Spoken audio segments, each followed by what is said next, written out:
Sa unang pagbasa sa Book of Genesis, gipakita nga ang Ginoo mao gyud unang nagtrabaho. Unom kaadlaw siyang nagtrabaho. Nya unsa may buhat sa Ginoo para sa iyang kaugalingon o para sa uban? Naminaw mo sa unang pagbasa, ang gibuhat sa Ginoo dili para sa iyang kaugalingon. Ang iyang trabaho para sa kapuslanan sa ubang tao. Mao na siya ang una gyud nga trabaho para sa uban. Giandam niya ang dagat, ang hangin, ang kahayag, ang yuta, ang mga langgam, ang mga tanom, bisag unsa tanan. Nya una niya gibuhat ang tao, nya ningon siya, sige, kamo mo imo kuan ani. Inyo ni. Wa siya mingon ako ni ha? Ako ni. Siya inyo. Kamoy gamit aning tanan. So ang trabaho di ay nato kung gusto kitang malangit para gyud sa kaayuhan sa uban. Ay kumusta man mo ron? Ang inyo mga trabaho para sa imong kaugalingon o para sa uban? Tubag. Kay kita ra ba? Sus, nailad kita si Yawa. Kay kanang Yawa, ang tanang butang para niya, para ragis iyang kaugalingon. Nya kita nangailad tana, para ragis tong kaugalingon. Hapit na sad ko makahila karong buntag pagbasa nako sa usa ka atong online parishioners nganing hatag og donation. Wa nako nabasa ang iyang donations nga gihatag niadtong katapusan sa Marso. Nya ni follow up siya text karon. Ingon siya, wa gid ito nimo mabasa pader. Ning hatag siya mga 6,000 duha ka slot sa Hope and Opportunity. Nya duha sad ka Prudence and Healing. Ana, ang iyang pangayo sa Prudence and Healing nga maayo ang iyang bana nga nag-chemotherapy. Pag humanyag hatag dangtan og mga hapit mo usa ka buwan, kaya wa man gid nako mabasag, gabi pa man ako nabasa, namatay ang iyang bana.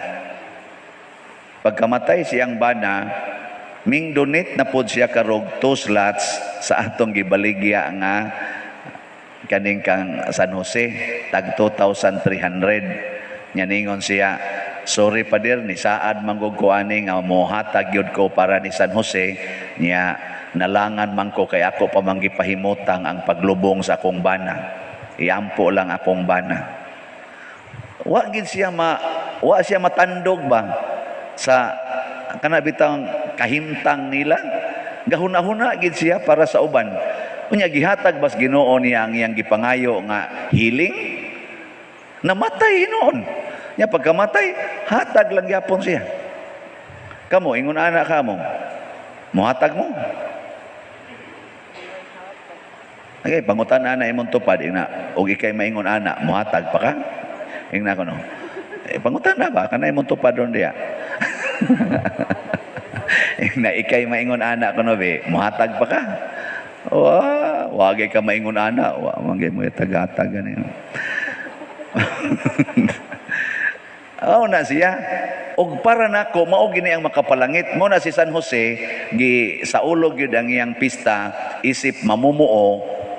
Wa may di man siya sikat nga mamumuo, panday man. Panday. Nya si Jesus pod naliwat pod niya, panday gyapon. Kabati wa man ay dungog. Ang ato yung pasidunggan kana yung from rag to riches. Kana bang sa unang panahon sulugoon ra ko karon owner nako sa dagko kayong kompanya. Ano ba? Sa una magkaon ra ko luyag asin, karon hawa na bilyonaryo na. Giunsa man niya ang iyang path to success. Isuwat din nas libro, unya human basahon din nas tanan, sundon din na nila aron yung kamadato og daghang nga dato ana. Di ba? Kamo sige sa mugbasa na ba? Naman gani uban di mo pahuway basa ang mga buhata kay harong gyud makasunod. Pero simple kayo si San Jose, gisunod niya ang trabaho sa Ginoo. Wa siya magmodel bisan kinsa dihang mga successful persons. Ang iyang gimodel unsa man ang kinaiyas Ginoo kun maoy mo trabaho. Usbon ako, ang kinaiyas Ginoo basta mo trabaho siya kanang maong trabaho para gid na sa uban. Gitanawa kuno ng inyong kahimtang karon. Ang inyong panimalay, ang inyong paghandle sa inyong mga yuta, sa inyong mga sweldo, sa inyong mga kabtangan, inyo ba nang gigamit para sa uban? Inyo gang gigamit para sa inyong kaugalingon, nya igihan kay mo para sa uban, maimpirno kita. Mao na si Jesus, iya sang gisunod ang iyang papa, nagpanday pod siya. Nya kay kadto si San Jose, di man ni siya maningil og bayad, mudawat ra man ni siya bayaran, moingon ra man ni igong magpanday, ikalay mag-igo. Og di sa tagaan, mas malipay man siya kay nakahatag siya pabor para sa uban. Gisunod sad na ni Hesus, di sad mangayo si Hesus og bayad, mudawat ra bisan unsay ihatag. Muna ang iya sang gitudlo sa iyang mga tinunan, kung kamo mga lagad, ayaw mo pangayo og bayad, dawat lang bisan unsay ilang ihatag kaninyo. Nindota no? Nya kamo mosunod mo aning batasan ng Hesus. Uy, di mo magsikwenta ng sweldo, di mo magsigon kansim tani, hasta pare inig dupa-dupa, inig tanaw sa kolekta, kansim tani. Sayangan ni dakuan to gasto. Labi na kanang layo kayong misahan ko. Layo kay kong misahan ba? Tungas pag yung bukid ang sakyanan. Adto ra ibutang sa ubos ra tungas pag yun ngadto. Igabot dito magtanaw-tanaw tas nanimba. Napuo ra sad kabuok kunya mga uyamot kay mga naong sa pata alkansihan ni. Agas pasingot diri. Kani dako ginirong alkansihan ni. Di sa kamagunaw na nay. Kamo no panagsaron ko nauna sa kuana pero lagi na ato man ang tawhanong kinaiya mo na buntugon ta na siya mo nang ipahinumduman tang San Jose karon mo na inig humaron ani nga tong umili na aroy konsekresyon ninyo ang katong mo konsekret pasabot mo sunod kong San Jose nyagdigay mo ganahang mo sunod ay mo barogoy pakauwaw la mo mang barog-barog kang imo i-konsekret imong kaugalingon ni San Jose unya dito ang imong gibuhat supak din San Jose unsa ka diha di ka mauwaw. May pag maglingkod ka diha kay klaro pa kayo nga liwat yung ka sa kaaway San Jose ang yawa. Nya magpakaron ingnon ka ana ka.